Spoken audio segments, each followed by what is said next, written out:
ukiwa unamiliki mali yako, hamna mtu mwenye idhini ya kuja kukunyang'anya mali unayoimiliki wewe kisheria. Kama eneo yamechukuliwa na serikali, serikali inaweza ikachukua eneo kwa ajili ya mambo mbalimbali. Kisheria imekaaje?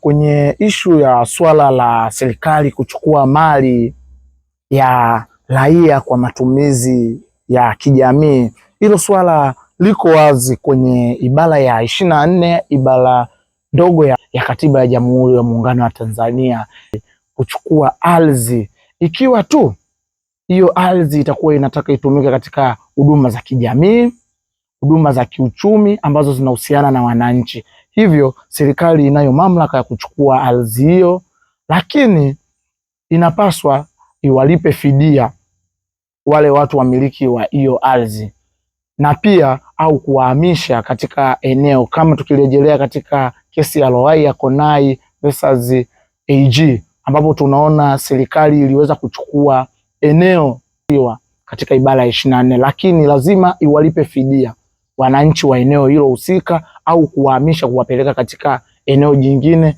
au vyote vya kwa pamoja.